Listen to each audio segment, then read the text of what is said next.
Look at the percentage of reservation. We started at 15 and 7.5% meant for SCs and STs. Now there are states where reservation has crossed 60%, 69%.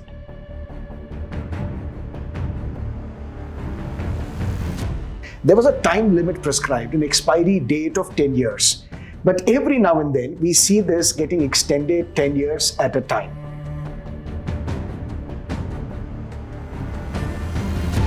It is a reality in our country even today that voting patterns, they depend upon the candidate's caste and the candidate's background.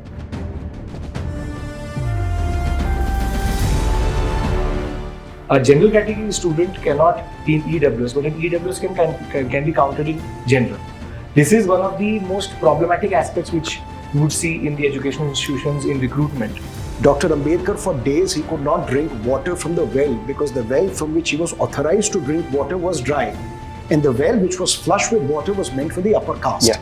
Now we see the fake certificates even for physically handicapped. Yeah. We see the fake certificates. OBCs. We see the fake certificates of SCs and STs as well. Have we addressed the caste problem? No. Social injustice is still present, yes. But we need to find a different, innovative solution.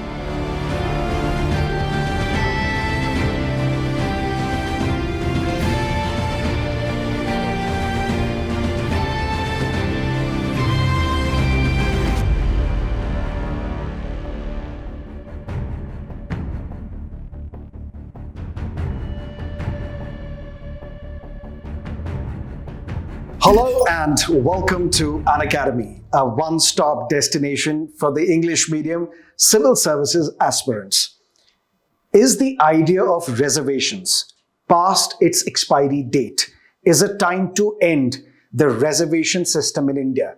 Or is reservation about social justice and therefore must continue? Joining us to understand all the nuances of the reservation system in India, we have a panel of three learned and esteemed guests, Chetan sir, Mukesh sir, and Abhishek sir. All of them will share their insights on the reservation system. You can also participate by putting out your point of view, your arguments in the comment section. We'll start this face-off between pro and anti-reservation by first asking our panelists, what are your opening statements? What is your stance on the reservation system? Let's start with Abhishek sir. Your opening statement. The concept of reservation, as envisaged in the Constitution of India, was a direct answer to the issue of social justice in India. Let's be very honest, for centuries, the Indian society has been, and in a way is still, perpetuated a certain social discriminatory and exclusionary model under which the depressed classes, which would mean the lower caste, and untouchability is a subcategory within the lower caste itself, that was perpetuated by a certain section of the society.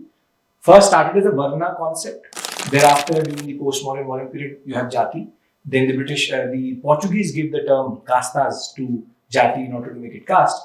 So, therefore, when reservation was envisaged by Dr. Ambedkar or any of the Constituent Assembly members, it was a way of making it a level playing field. The idea was that socio and political, you can say, reservation would allow for the economic upliftment of the society itself and specifically a certain community. Vis-a-vis, has it in a way has it gone beyond its purpose in that regard? I would rather say that India, as of right now, is not in that space.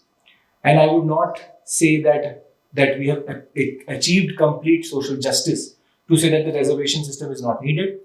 Is it being misused? Yes.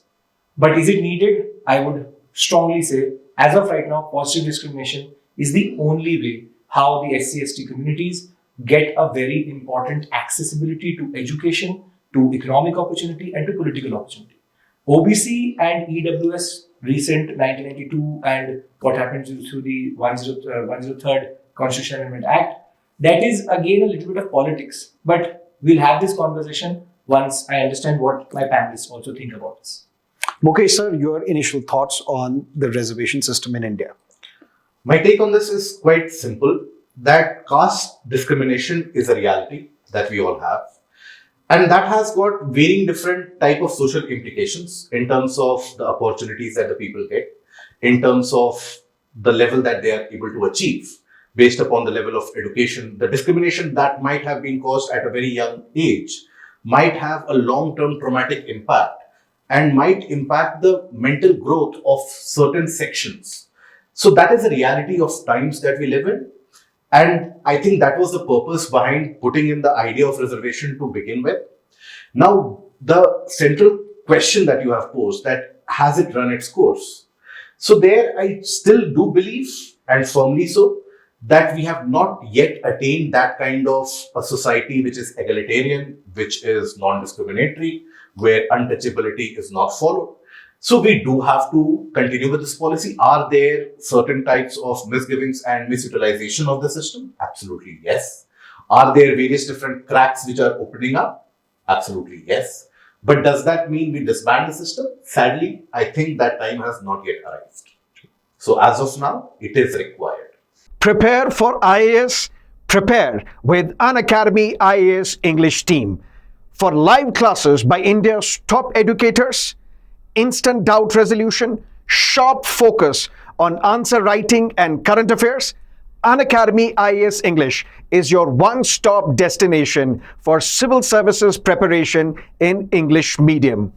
For a limited period, Unacademy is offering a 50% discount on the UPSC subscription and free extension, which is subscribe for 9 months, you get 9 months free extension. Same for 12 months, same for 18 months. Use the code IAS English to unlock this discount.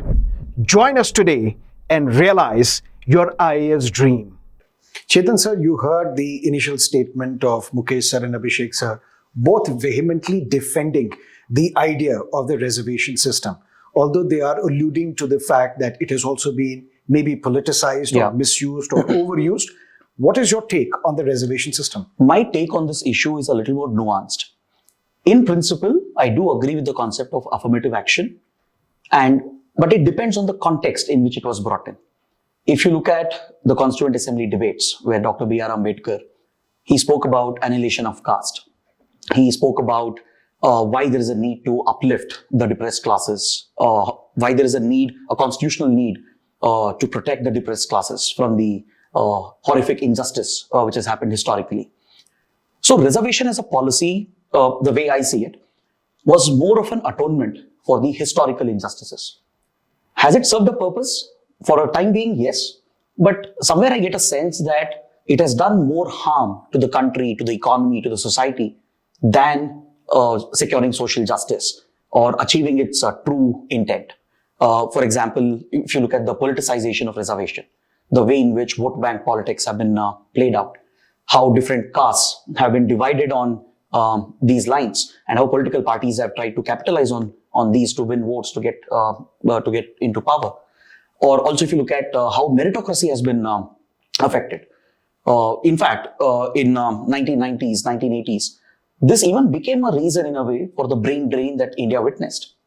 The upper classes, even though they had the opportunity, I do agree they had better access, better opportunities, but somewhere they felt that in this country there is no opportunity for them. In a system where there is reservation, in a system where they don't get the privileged access. So that led to the brain drain as well, which affected the Indian economy in a big way. And the other sense I get is the policy has been misused. Not just politically, it has even led to perpetuation of caste, where different classes, they try to associate themselves with, let's say, a lower class, and just to seek out the benefits, the privileges of the reservation. And you look at the dominant castes and groups in certain parts of the country, be it the Marathas, the Jats, the Lingayats, and how is it justified for a majority community, a well-to-do community in general, to demand reservation? And look at the percentage of reservation. We started at 15 and 7.5% meant for SCs and STs. Now there are states where reservation has crossed 60%, 69%. So that's where I think it's unfair. And the time has come, according to me. I strongly believe that we need to look beyond reservation. Yes, have we addressed the caste problem? No. Social injustice is still present, yes. But we need to find a different, innovative solution through better reforms, better governance, and reservation hasn't done justice to the country. So according to Chetan sir, reservation is past its expiry date. Mukesh sir says reservation serves its purpose, but the time has still not come to end the reservation system. Abhishek sir has a different take on this matter. You call it a system of social justice, which is to correct the historic wrongs which have been committed against the depressed classes during the colonial period, even before that as well. And if I can put it that way, after the later Vedic period, this is how the caste system was misused and there was atrocity committed against certain classes. We will address this topic one by one. We will first focus on the SC/ST reservation to begin with. Then we will look at the OBC reservation. Was it justified or not? We will then look at the concept of reservation for economically weaker sections of the society. Yes. Now we have women's reservation, although it will take time to implement this. But one by one, we will look at it. And then we will also address issues such as, should there be subclassification of SCs and STs? Should the concept of creamy layer apply to SCs and STs? Yes. And should dominant castes, as you put it, also be eligible to get the benefits of the reservation system? Abhishek sir, to start with you, reservation was meant to be promotion of social justice. But if you look at the SC/ST reservation, initially there was a limit, a time limit. When it comes to political reservation for SCs and STs in legislatures, in Lok Sabha and state legislative assemblies, there was a time limit prescribed, an expiry date of 10 years. But every now and then we see this getting extended 10 years at a time. Why is that the case? And should that political reservation for SCs and STs come to an end? Sir, let's try to understand the context in which this provision was brought in. As soon as we got independence, we were in a very fragile position with the, be it any direction, east, west or north. We were facing multiple crises, the partition, the war with Pakistan. Now, when the 10-year clause was brought in, it was based on two basic arguments. First, it was an interim arrangement because looking at the priorities of the Constituent Assembly, there was a need to introduce social justice-based measures. Article 15, 16, 17 were needed. But the presumption was that maybe 10 years is enough through social political representation that the community will go forward. However, this is where and I would agree with Chetan sir to say that initially there was a presumption that this would be very expedited at a very fast pace. However, the social issues, the discrimination is so entrenched into society till today. We may be living in a urban space and may not be exposed to caste that much. But in the rural sector, we have multiple cases coming through on caste-based violence. There was a realization after 10 years that this is much bigger than what it looks like. And therein, it may look very ad hoc that we are pushing it 10 year. But that is also an acknowledgement by the government that there is still work to be done. So therefore, it's about priorities. I would not say that this was not a priority. Dr. Ambedkar was instrumental in producing this section itself. But he also maybe had a hope that this may not need 70 years or another 150 years. This has been perpetuated for centuries, sir. As you said, later Vedic period, Vedic Brahmanism itself was based on the concept of purity and the fold Varna structure, and exclusion of women and depressed classes was something which was entrenched into it. Our fabric of society that way has a certain undertone to it. The socialist movement tried to correct it. However, you can still feel the aftershocks. As I said, most of our viewers, maybe all of us, are not exposed to caste the way we see it in India, and there is still a long way to go. But as I said, that expiry date may be a glimmer of hope by the Constituent Assembly. Just for clarity for the audience, lest you misunderstand what I've said, there was a 10-year limit for political reservation. That means reservation for SCs and STs in the legislature should continue only for 10 years. Whereas reservation in jobs, there was no limit prescribed in the constitution. But would you then say, Mukesh sir, that there was also some element of short-sightedness on the part of the Constituent Assembly, because although they envisaged reservation in jobs and political reservation in legislatures, but they did not envisage reservation in educational institutions. Because let's not forget, it was brought into the constitution through an amendment the first Constitutional Amendment Act in 1951. This is what led to reservation in educational institutions for socially and educationally backward class of citizens, including SCs and STs. Was it short-sightedness on part of the Constituent Assembly? Short-sightedness would be too harsh, but then what you are putting forward as an idea is something I would agree with, that this was something which was required to be done initially itself, because the discrimination, again we are coming back to discrimination, it is not only restricted to the political space, is it? It is also restricted, or it also expands into how if someone doesn't get access to school, based upon your caste, based upon your social background. Maybe you are not allowed a kind of an opportunity in occupation because you have an inherently traditional occupation that that particular caste has followed.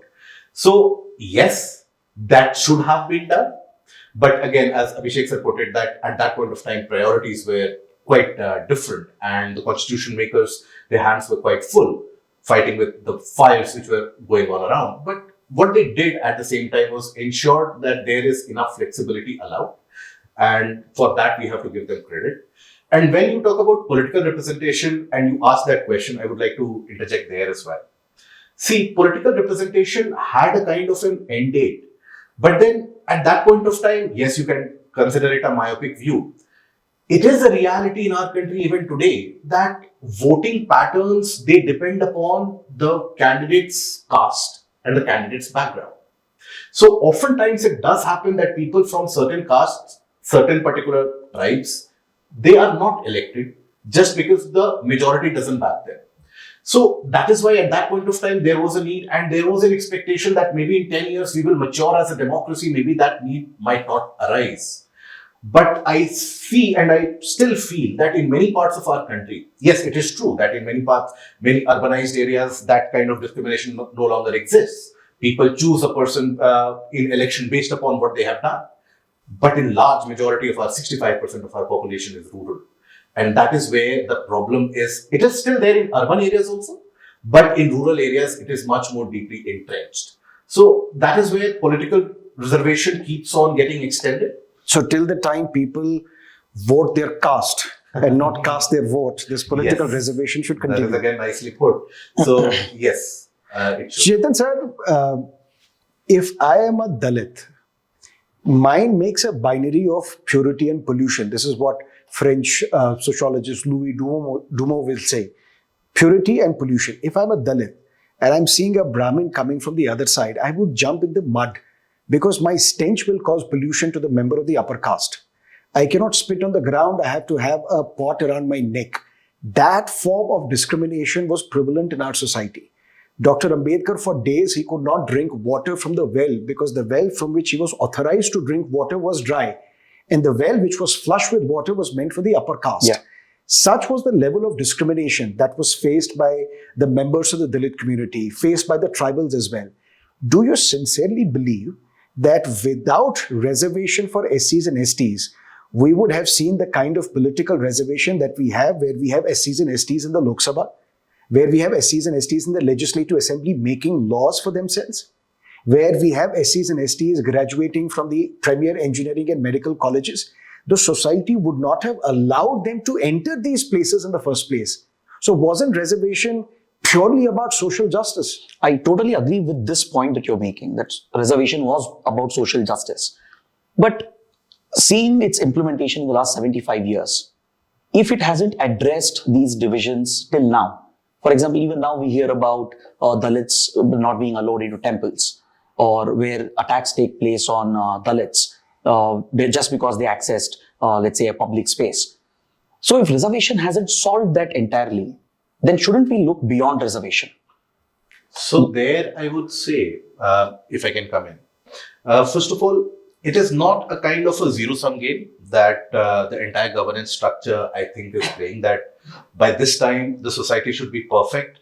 Otherwise, we will go for a new system, because in that case, we are never going to attain that particular level of proficiency that we have put that the society should be. Correct. But this point of mine is based on the fact that it has created a vicious cycle where politicians misuse reservation to appease certain communities. And as Sarmad sir said, people vote based on their caste.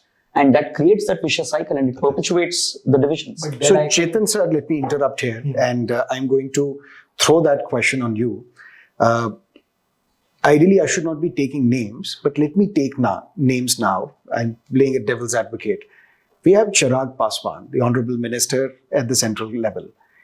His father was considered to be a political weathercock. The way in which the political wind will blow, he will join that group. Previously with UPA, then with NDA, then back to UPA, now wherever. His son is getting benefit of the reservation system. Then this reservation system will benefit his children as well. Isn't there circulation of elites which is taking place? So the real beneficiaries who should have got the benefit of the reservation system, they are still at the margins. And there are some castes within this reservation group which are reaping the benefits. So the problem may not be with the idea of reservation, but with the implementation of it.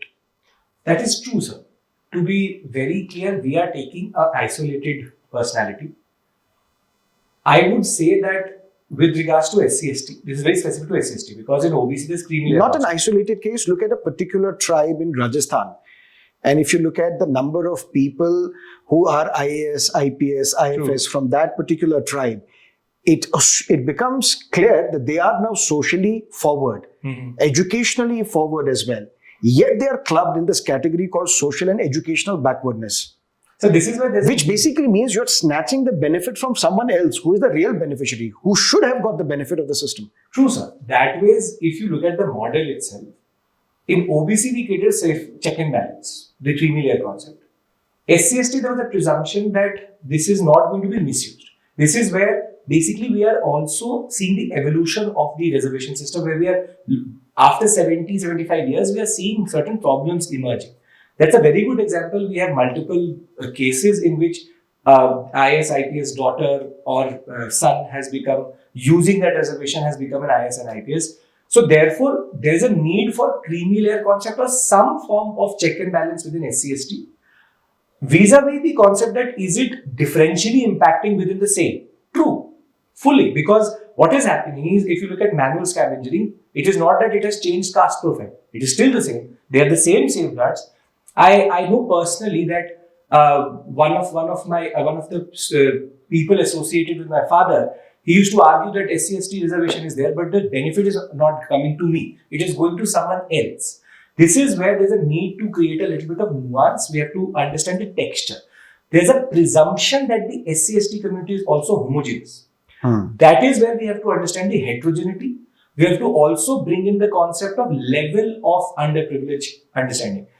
I believe that as soon as in SC/ST, anybody in your family, at least blood relation first generation, becomes an IAS, IPS or gets any group A or B level job, the concept of reservation on that family should be ended. Because that is so the concept of creamy layer should apply to SCs and STs as well. Purely. Which raises another interesting point about the sub-classification within SCs and STs. There's a beautiful quote given by Justice Gawai when he was giving the judgment in the Devinder versus State of Punjab. He said that there are these people who is protesting against sub-classification of SCs and STs from the same group. But Justice Gawai says these are the people who were not allowed to board the train first. Now they have boarded the train, they're not allowing others to come on board. Yes. Should there be sub-classification within the SCs and STs? I think there should be. Within the larger umbrella, there should be a sub-classification so that, because we have to understand the reality also that, yes, it is true that few of the dominant groups within the SCs and STs, they have been gaining and reaping the benefits generation after generation. Now they are no longer that disadvantaged, so to say, whether it is socially, culturally, anything. They are quite privileged for that matter. And this has been misutilized to such an extent. I will pick up from your example of Rajasthan. And this is a very interesting anecdote. You know, when you have the exams for state services, generally the cutoff is different for different groups. Rajasthan is such a unique case where the cutoff for OBC is the highest. Then comes the cutoff for general category. So that tells you the population which has been enumerated under OBCs, and that is largely due to the political compulsion which is there, and political compulsion offers itself every now and then. And there also, within the larger umbrella group of OBCs, It is one certain number of groups which end up benefiting, but yet there are many who are disadvantaged. So yes, there is an absolute argument for the subclassification and a kind of a vertical penetration of the reservation that is required. Where does this idea of economic backwardness come into? I'll actually tell you a very interesting concept. This is where Gandhiji and Dr. Ambedkar come through.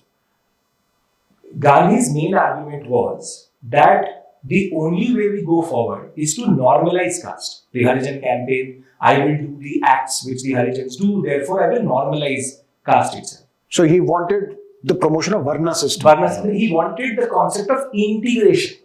Dr. Ambedkar, on the other hand, believed that education and economic empowerment is something which will rather dilute Varna. It's not integration and dilution. Now, the concept is that somehow we believe that it is socially entrenched. There's a presumption that maybe political power gives that category or that community the power to go forward. However, because of the misuse which both of them have pointed out, there's a need to now recorrect the configuration here. It's like an algorithm. We need to, this is a bug. We need to remove this bug by understanding that community caste identity is a good category. It's a very good, you can say vertical. However, individual basis, and we are now living in that era with AI, with the concept of machine learning and big data, with Aadhaar available, we can actually subcategorize according to economic status, at least based on census, because census has certain categories of economic understanding also. Now, if we go for caste-based census, that is where what we do is we create one more category. And this is when I believe... Which is that category? Which would be that there is now a sub-categorization within the same caste itself. This is called proliferation of Varna. Varna became... But if you look at SCs, as you rightly pointed out, it's not a homogeneous group. Yes. So within SCs, let's say in UP, you have Jatavs and non-Jatavs. So such a classification already exists. But what now we need to understand is whether Jatavs are getting benefit or non-Jatavs are getting benefit. And look at the quantifiable data. But we and don't... basis that, provide appropriate reservation system. Now, but we don't divide it according to Jatav, non-Jatav. We go according to Jatav and non-Jatav. Within Jatav itself, we have to understand the economic profile of that community, and therefore the need... Or should we not look at their representation in administration? The educational standard, rather than strictly focusing on economic criteria, because what my problem with economic criteria is that it's very fluid. Right. I may come under creamy layer today, I may go out of creamy layer tomorrow. And in a system where, although 100% people pay taxes, but if you look at the number of people who pay income tax, who file income tax returns, it's an abysmally low number. It's less than 2% as well. So economic criteria, you will never be able to point out.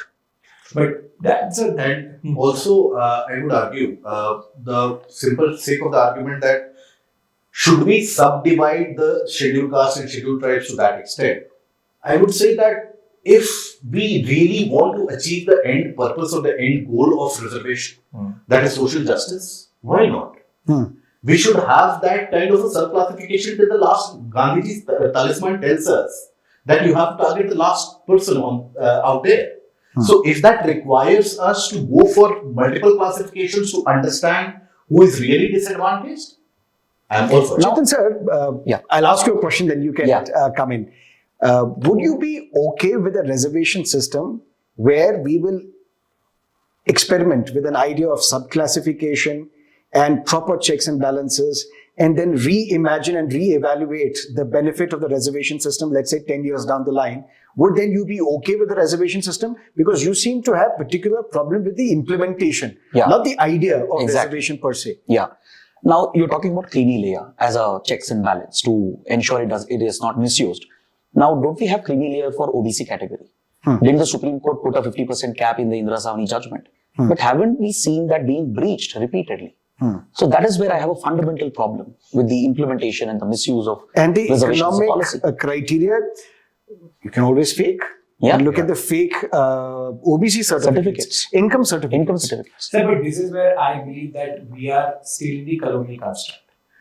The British taught us something very dangerous, which is separate communities have separate interests, therefore separate electorates. This was the basic principle of Minto and Morley. Now, the more categories we create, the more identities we give the people to categorize them in that regard. Economic may be fake, but economic is something which, as you said, is fluid also, it changes. A person can go into and come out of that reservation category according to economic, but it does not allow me to identify myself with that economic category. A category based on economics does not allow me to further subdivide myself. So it means you're further diluting the caste identity. Yes, I want reservation to be social justice, but also at the same point of time, what Dr. Ambedkar wanted, what Periyar wanted, what in the end was the purpose of the repressed class movement was that at one given point of time, there should be equal opportunity to everybody. It's a utopian idea for sure. Caste serves two purposes. Social justice is one. But so reservation serves two purposes, which is social justice is one. But in the end, as you said, and this is the theme, there has to be an end point. I don't believe it is right now, maybe 200 years down the line, but if we keep on dividing ourselves according to the caste identity, till SC, ST, OBC, it is fine. If we go and further subcategorize, then what will happen is what is happening in the Jat community or in the Maratha community, which is I will start to identify. Then I will say I am an SC, I am from this category, but I want to be in this category because I want benefit. In a world in which we have a lot of issues of employment, we have jobless growth, employment and economic opportunity is very problematic. That is one of the reasons why we see these demands, because people believe that I may get a benefit out of it. We have to make sure that we don't perpetuate caste through the reservation concept. Sorry to interject, Abhishek sir, but this is exactly where I have a counterpoint against reservation. It is the politicization of reservation which continues this, be it the demand for caste census that we are seeing, where Bihar has already done one caste exercise and all parties are pushing for it. So caste census will further end up dividing, as you are exactly that pointing is what I'm out. saying. There is no need for caste census. And as long as reservation is there, as long as political parties misuse that, this will continue. That is why Abhishek sir is saying we have the economic indicators in the census itself. Yes. And without resorting to caste census, we can have a society based on economic indicators and allocate After the all, reservation. in 2011 census, we had the socio-economic caste census, which was also done. The data was not. Data was not released. Yeah. But then it is done. It is an enumeration exercise with every census. But it was not done by the Registrar General and the Census Commissioner, who have the expertise in carrying out the census exercise. It was done by the Ministry of Rural Development, Ministry of Urban Development in urban and rural areas. So maybe you will have to, and in fact, some errors were also pointed out. Yes. In fact, errors were pointed out in the caste exercise conducted by Bihar as well. Yeah. But what about this 50% cap on reservation? It started off, as Chetan sir said, 15% for SCs, 7.5% for STs, then 27% for OBCs, now 10% for EWS. And now there is a demand, the leader of the opposition is saying, Jitni Abadi Utna Hak, and we will further go beyond 50%. Where is the line that you will draw? So this is where I will argue that 50% cap should be maintained for the sake of, because it should not be exploited eventually. And that is the only solution we can have to prevent the political exploitation of this entire idea to provide social justice. So 50% cap should be maintained. And that is where I think that all the other categories who are being provided with the reservation, they have to be accommodated within that umbrella group of 15, 7.5% and so on. And that is required, but yes, that would also mean that will further perpetuate the caste conflict, because the pie is this much and all of them are chasing this small pie. But the point is, isn't this 50% number also arbitrary? How did the Supreme Court come up with this number, 50%? Yes, true. That is quite arbitrary in the sense that it seeks to provide... so why are you asking for 50% cap? No, because... eventually, we have seen that if this 50%... It should not be more than majority. Yeah, if it is violated once, where does it stop? Does it stop at 70%? Does it stop at 75%? Because you can have certain areas dominated by a certain population group. So then can we have the reservation at a micro level? Which is obviously not the solution. It will actually break the trust of in the entire system. And well, Chetan sir said that there is a brain drain which happened due to that. What I would argue is that the eventual solution is to make the pie larger. And there is no two ways about it. You have to create the economic opportunities, and all that thing that we are seeing, brain drain, meritocracy in doubt, meritocracy at risk, All of that is because people are not getting adequate opportunities. It is not because someone is hating someone that you have got a reservation and you have reached there. Whatever amount of There resentment is also hate, by the way. No, but the irony of the story of brain drain is that there recently was in America a legislation which said that caste discrimination is not possible within the private sector there. The irony of that story is that the brain drain itself started to perpetuate caste-based housing in most of parts of San Francisco and California. And this reminds me how Indians who have migrated to the US have taken the caste system. Yes. Yes. Which pushes the governments there to bring in laws against the caste system. This is where there's a need to understand one thing, which is that we still identify ourselves with caste. As much as we don't talk about it, as much as we don't want to talk about it. This 50% thing also, I believe, is an ad hoc arrangement. Right now, we have to have a serious conversation that is this, as we are having right now, that is this system working? The answer to the question is not to remove reservation. It is to tweak the system in such a way that we understand. See, sir, in Or maybe give reservation to one family and then take it away. The point is that in 1947, in 1950, maybe 1960 also, we did not have the right understanding of our own population. India, after the British left, we started to see the real picture of what the British actually did through deindustrialization, through forced commercialization. Today in 2024, we have a better understanding of what my population looks like. I understand the youth profile. But you have a better understanding of the politics as well. Yes, this is where the problem is, sir, that we are politicized. Vote bank politics is not going anywhere. Let's be very honest, it would be an utopian vision. Politics is politics and politics will happen. If caste is a problem, then religion should be removed. If religion-based caste-based politics is happening or religion-based vote bank politics is happening, the argument is not to remove religion. That is what we are using as an argument to say that because caste-based politics is happening, therefore, let's remove reservation. If religion-based politics is happening, we can't remove religion. But at least in terms of religious-based politics, there is already a ban on using mosques and temples for election propaganda. But this doesn't happen. So you won't see the politicization of the religious places for campaigning for the votes. But coming on religion and caste, is caste system predominantly religion-based? No. Caste, this is a tricky question. The question is that firstly, there is division within every religion. Let's be very honest, there is a presumption that caste is something which divides the Hindu community, and there is homogeneity within other important religions of India. There is Shia-Sunni divide, there is caste and Varna in Hinduism, in Christianity there is a different axis of Catholic and Protestant. But that may be sectarian divide, not the kind of divide that we see on the basis of caste in Hinduism. See, caste is specific to Hinduistic society. We have a majority population of Hindus in India. Therefore, it is a more pronounced way of division which we see. But there is a caste system in Sikhism as well. Yes. Because Caste system in Islam as well. Yes. Maybe not in the other parts of the world, but at least in India. Yeah. Because all these religions, which even if they came from outside, now they have been Indianized and they have embraced the caste system. But SC reservation is only for Hindus and those who identify themselves as Buddhists, Jains. But the point Not is, for Christians, not for Muslims. So can you say this reservation is then on the basis of religion, not necessarily but on the it is basis on of... what the historical angle here also. Because what you said, Indian Why I'm asking this question is because there is a demand that those who are converts into Christianity and Islam, they should also be getting the benefits of the SC reservation. On that, the court is already hearing this matter. There is a commission set up under former Chief Justice of India, Mr. Balakrishnan as well, who has got the extension by 1 year to come up with a report. Sir, in that argument, you have to look at the historical distance in the sense that it is the Indianization of Islam. Sikhism itself has a very recent history in that regard, a response to Hindu-Islamic politics in the northwestern sector.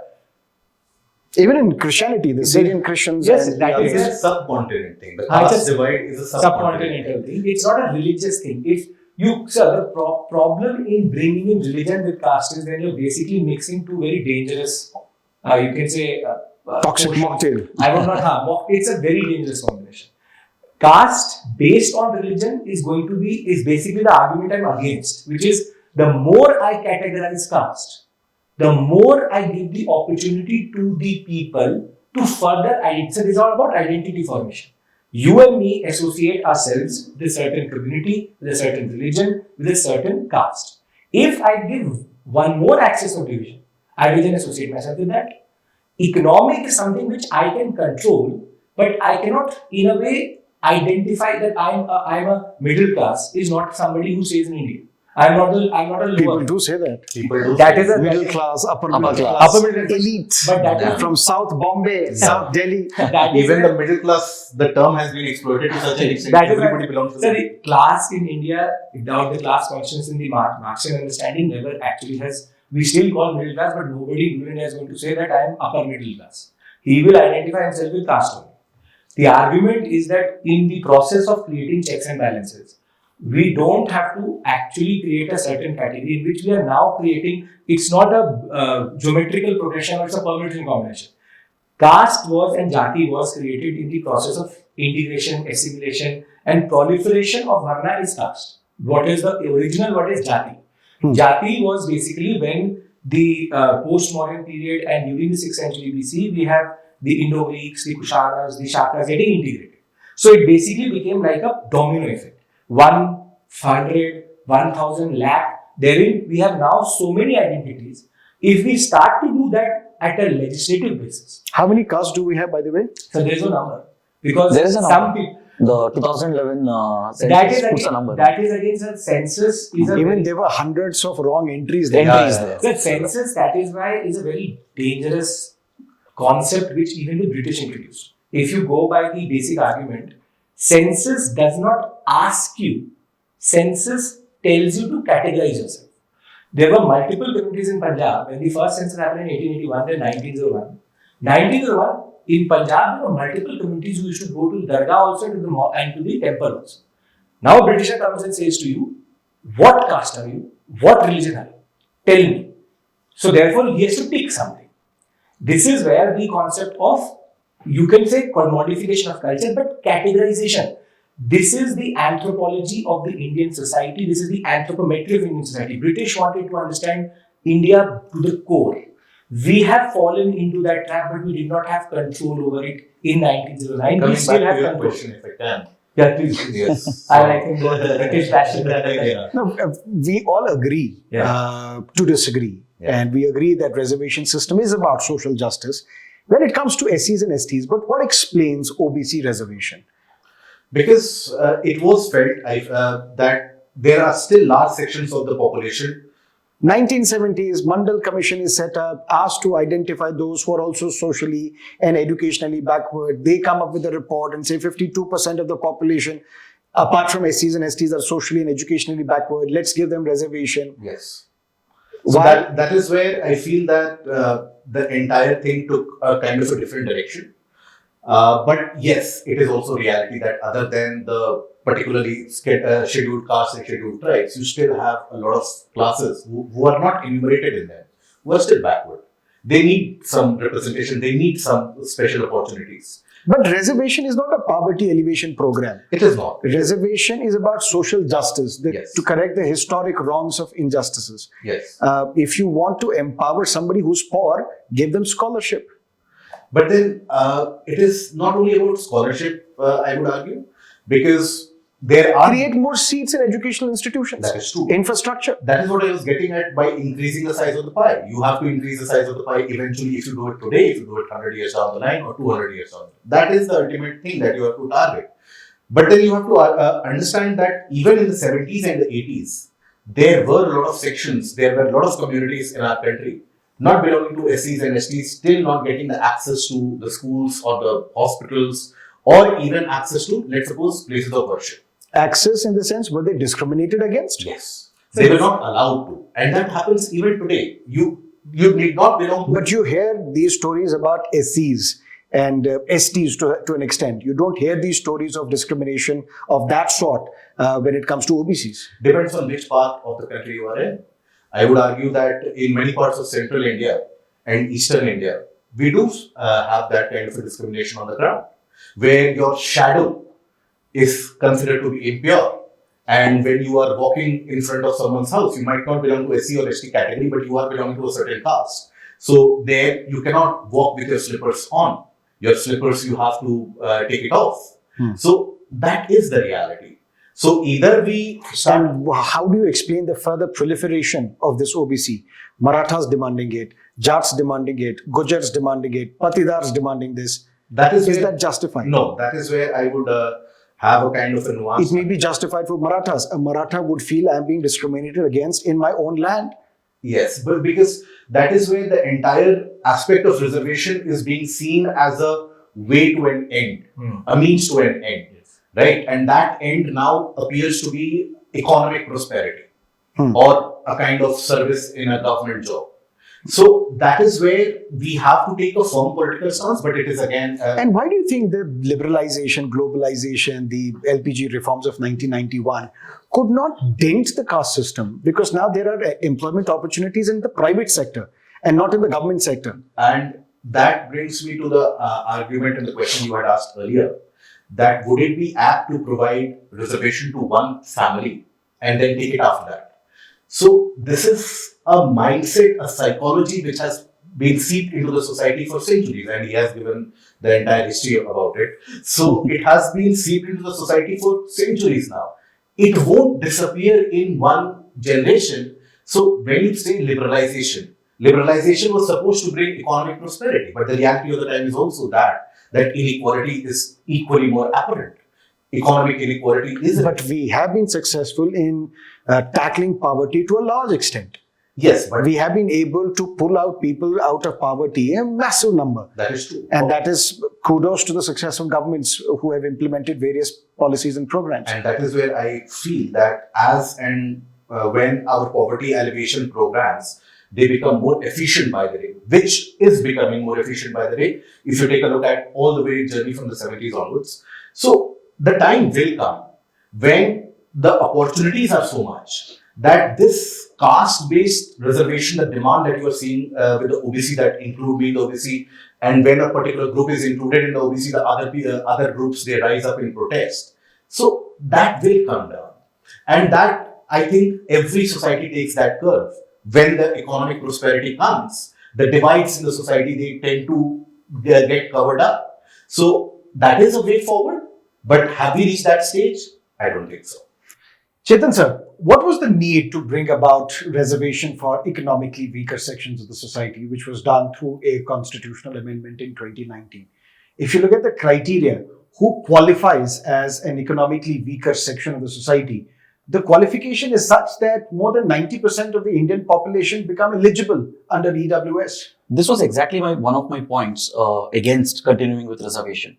Look where we started and where it has come now. Started with SC/ST reservation, only for socially, educationally backward classes.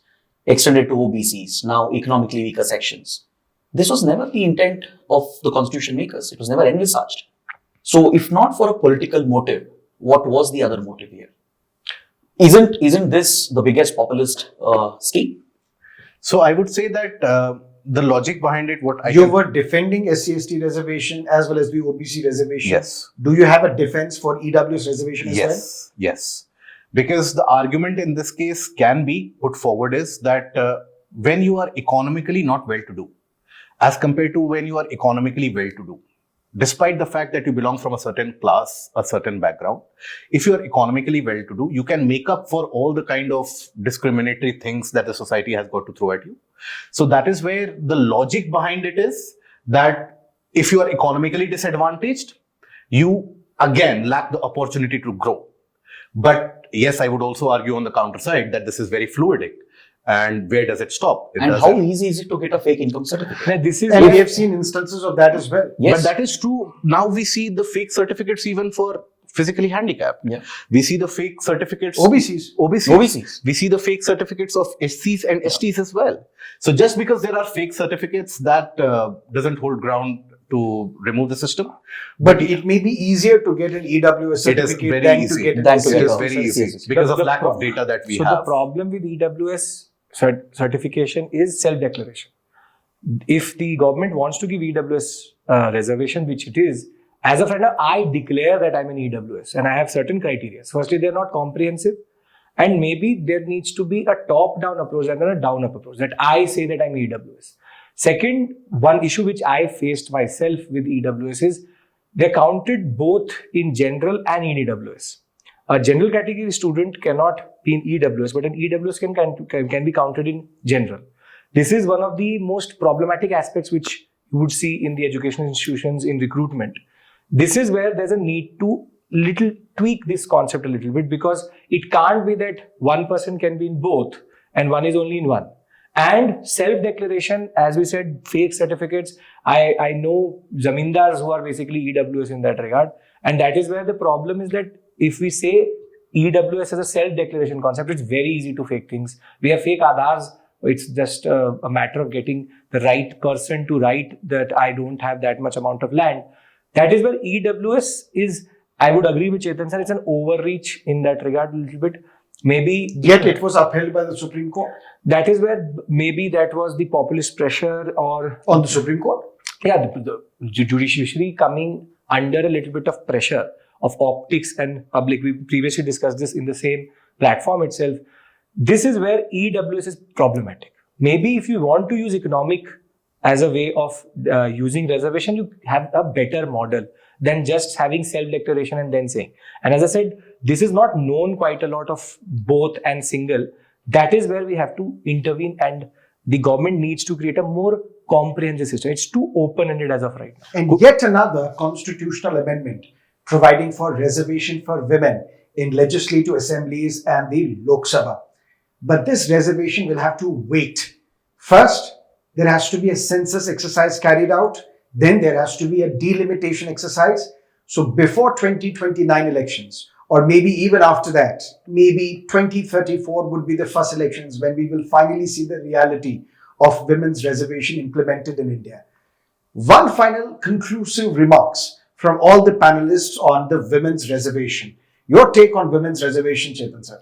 Again, Despite the fact that there are allegations of misuse. For example, Exactly. there is women's reservation in Panchayat Panchayats. institutions. There is a concept of Sarpanch Pati. exactly. So the real decision maker is the husband. Husband. But on paper, it is the wife who is the Sarpanch of a village. Yeah. Now, instead of Sarpanch Pati, can we have Sansad Patis? Sansad Patis. So there is an element of misuse that can creep in. But as an idea, if SC/ST reservation can be justified, why not women's reservation? Because women community also historically has been discriminated Absolutely. against. Absolutely. See, as an idea, as a principle, yes, I totally agree with it. If you look at the gender gap, the gender divide, women reservation seems justified. Look at the representation in the parliament, representation at the state legislatures. But again, my counterpoint to this is the implementation will go wrong, and history is proof to that. We have seen 75 years of flawed implementation. As you correctly pointed out, look at what has happened at the panchayat level, where the husband puts up his wife as a proxy just to fill that seat, and eventually it's the husband who takes the call. And what's the guarantee this will not happen with legislatures and the parliament as well? Why don't political parties start in their own houses and reserve 50% of their candidates as women? That is the way to go. But I would also argue here that when you are saying that, yes, there is a trend, there's a norm of panchayat patis being more powerful and more influential, that has to do with the larger issue of patriarchy which is there in the society. Now, that is because, and there are many such works by many authors about why that still perpetuates. One of the prime reason is the lack of right to property that women have. Women in many parts of the country, they don't own property. And that is seen as one of the root causes for their lack of empowerment, which they deserve. So while I would argue that, yes, it is not something that you can aspire to achieve in one generation, we have not seen enough implementation and enough grassroots implementation for that across the country, pan-India, for that to really bring some change in the society. But in some cases it has. For example, if you look at the study conducted by the Nobel laureate Esther Duflo, she says whenever we have women as the panchayat leaders, these women panchayat leaders are more likely to spend on nutrition, Yes. more likely to spend on health, Yes. more likely to spend on education in their respective panchayati areas. So maybe it's a good step. It is. Just like we say, if we need to provide cash transfers to the families, give it to the women because women are more likely to spend on the welfare of the family. And the men would throw it away on liquor and like disposable. Yes. So that is the basic argument. And yes, how to go ahead with the implementation part, which is problematic, is where the political parties have to take a stand that we will implement it within ourselves. That will be the true representation of reservation for that matter. And maybe after that, you don't need that 50% cap or you don't need a 33% cap, as is the case with certain Panchayati Raj institutions. But the representation of women in the Panchayati Raj institutions at the local body level is very, very low. And that needs to be correct. In many of the states, it is very low.